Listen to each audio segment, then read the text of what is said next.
pigmentary fundus with uveitis, how to proceed. So we'll be having the speakers one by one, and later on we'll be having time for discussion with the audience.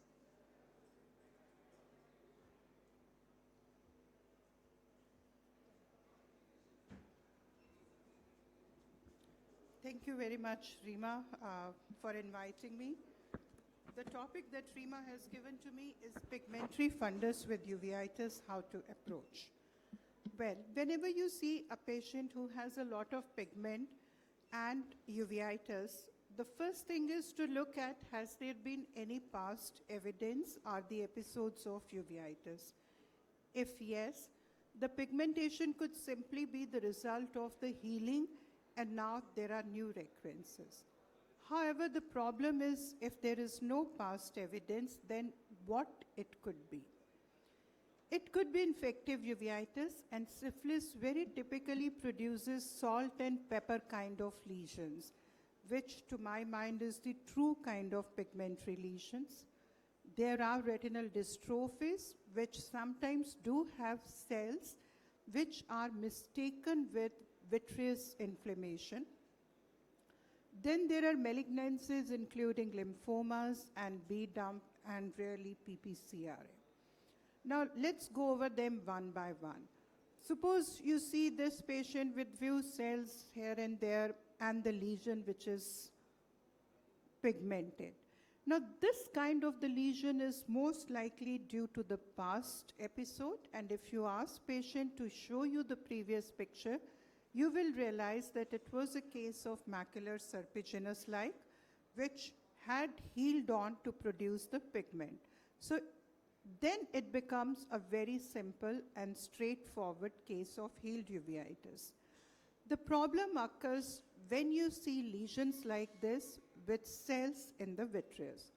For example, this is a 28-year-old male who's being treated as retinal vasculitis. I'm sorry about the quality, but left eye you will see there is something happening along the vessels. There are no AC cells, but there are vitreous cells. And when we do the fundus picture, we do see there are diffuse pigmentary changes, which are looking like bony spicules. But the problem is this. Somebody was confusing it with vasculitis, and patient was diagnosed as retinitis pigmentosa with uveitis. Now that is, to my mind, a criminal diagnosis, because that's not how it works. So when we did the ultra wide field left eye, it showed astrocytoma, diffuse pigmentary changes, with periarteriolar sparing, which is very characteristically, you can see that arterioles are spared. So this is actually CRB1 mutation, associated Leber's congenital amaurosis.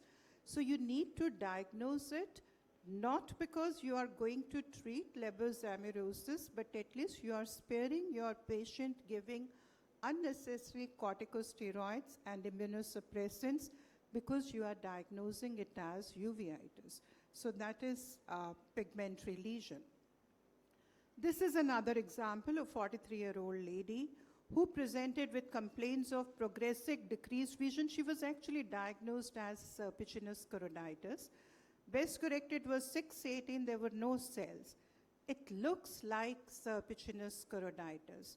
And if you see it casually, you may mistake it for serpiginous choroiditis. But look at the symmetry of the lesions. So this is the autofluorescence. The lesions are too symmetrical, they are too flat, and they do not have an edge. There is normally an edge in the inflammatory serpiginous choroiditis, which is totally missing here. So this is actually a case of helicoid peripapillary chorioretinal degeneration, which is also called Stevenson chorioretinal atrophy. So please, all these dystrophies like CRB1 mutation I showed earlier, or this one, or even retinitis pigmentosa for that matter, is going to have few cells in the vitreous. That does not make it uveitis. Just to distinguish it from the true serpiginous, this is the picture of the true serpiginous. You do not have uniform hypo, like what you're seeing here, what you have is the edge which will be active, and even when you see here, there is a volume to it in inflammatory lesions, which you don't have in dystrophies. And this is how the centrifugal spread, exposure of choroidal vessels, and mostly asymmetry between the two eyes. That's how you will distinguish. This is a patient with muditude, and I just added it to complete the picture, that this is also a case of a pigment with uveitis, and when you look at it, you could think of serpiginous like choroiditis, because you do have the yellow lesions, you do have pseudopodia like, and you do have something happening here. In fact, if I see it the first time, my first thing is, could it be TB? But as you see, he has done a beautiful OCT through the lesion, which shows a choroidal mass there, vitreous cells, but the patient was positive for VDRL and TPHA. So was treated with crystalline penicillin, and this is how patient responded. So syphilis, as I said in the beginning, can produce pigmentary lesions, which are like salt and pepper, but this could be just an example of how syphilis can mimic almost everything in the eye.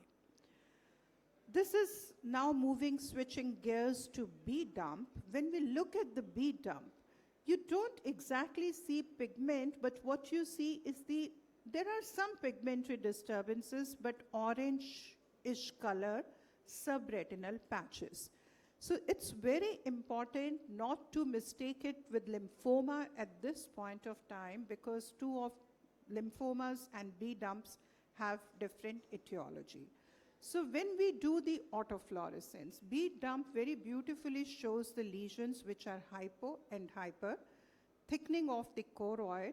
Macular edema actually is not typically a feature. This patient did have serous detachment can happen.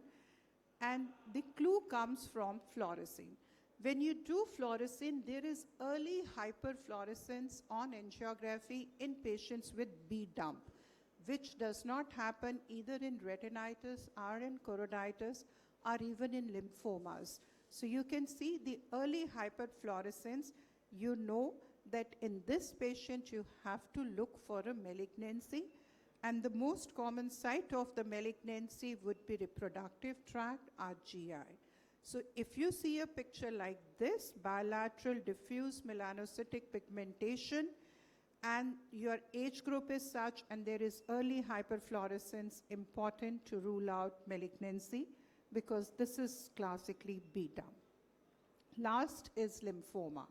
Now this patient, actually very old patient, and somebody thought it was a patient of retinitis pigmentosa in the right eye, and this was the left eye, which shows disc edema, which shows subretinal lesions, and which shows these yellow lesions.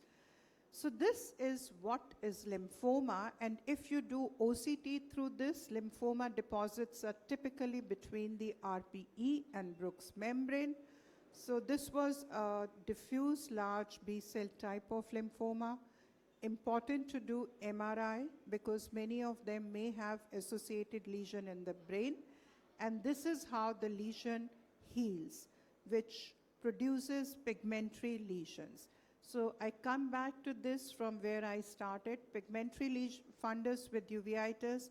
Look at the past evidence. If there was infection, it is straightforward. The problem is if there is none, rule out syphilis, rule out retinal dystrophies, and this is the thing which bothers me, because many of us do not really rule out the dystrophies, and we make the diagnosis of retinal dystrophy with uveitis, which is where we mistake. Malignancies, PVRL, B dump. PPCRA I did not have time, I did not show, but it's a very classical picture. But that's more on autofluorescence rather than showing the gross pigment in the fundus. Thank you very much, Rima, once again for the opportunity. Thank you very much, ma'am, for highlighting such